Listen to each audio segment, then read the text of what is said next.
জুলাই গণঅভ্যুত্থানের মাসব্যাপী কর্মসূচির অংশ হিসেবে ঢাকার আশুলিয়ায় প্রতিবাদ সভা করবে ঢাকা জেলা বিএনপি। এ নিয়ে আরো জানাতে সেখান থেকে আমাদের সাথে যুক্ত হচ্ছেন আহমেদ সোহাগ। জুলাই গণঅভ্যুত্থানের মাসব্যাপী কর্মসূচির অংশ হিসেবে বিএনপি যে প্রতিবাদ সমাবেশ করছে এ নিয়ে আমাদের বিস্তারিত জানান।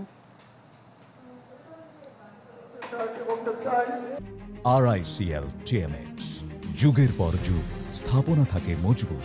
জি, আমরা এখন আছি রাজধানীর আশুলিয়ার শ্রীপুরে একটি মাদ্রাসার মাঠে, যেখানে ঢাকা মহানগর বিএনপির উত্তরের আয়োজনে আজকে একটি সমাবেশ করছে দলটি।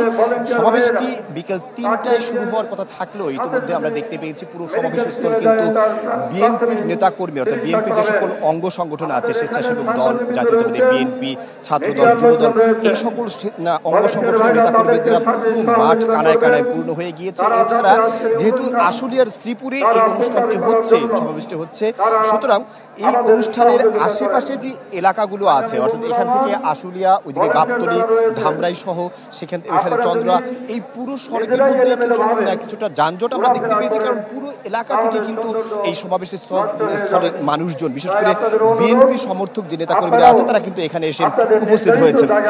তাদের আজকের এই প্রোগ্রামটা এখানে আসলে গত জুলাই 24-এ জুলাই যে অভ্যুত্থান হয়েছে, সেই অভ্যুত্থানের শ্রমিক শ্রেণীর যারা ছিলেন, বিশেষ করে তাদের স্মরণে এই অনুষ্ঠান তারা এখানে করছেন, যার শিরোনাম তারা দিয়েছেন নারকীয় আশুলিয়া স্মরণে বিএনপির এই সমাবেশ। এবং তারা এখানে এই সমাবেশ থেকে যে মেসেজটা দিতে চেয়েছেন যে ফ্যাসিবাদী সরকারের আমলে ফ্যাসিবাদকে দূর করার জন্য যে সকল মানুষজন নিজের প্রাণহানি করেছে, অর্থাৎ নিজেরা শহীদ হয়েছেন, প্রাণ দিয়েছেন, এর পাশাপাশি যে সকল মানুষ এই গত জুলাইয়ের আন্দোলনে, বিশেষ করে গার্মেন্টস শ্রমিক এবং সাধারণ শ্রমিক ছাত্র জনতারা যারা আছেন, তারা যে জীবন দিয়েছে, তাদের স্মরণে আসলে তাদের এই প্রোগ্রাম। তারা জানাতে যাচ্ছেন যে ছাত্র সমাজের পাশে যে সাধারণ শ্রমিক জনতার যে জুলাই অভ্যুত্থানে বড় ধরনের অংশীজন হিসেবে তারা ছিলেন, সেই মেসেজটা দেওয়ার জন্য তারা আসলে এই সমাবেশটি এখানে করছেন।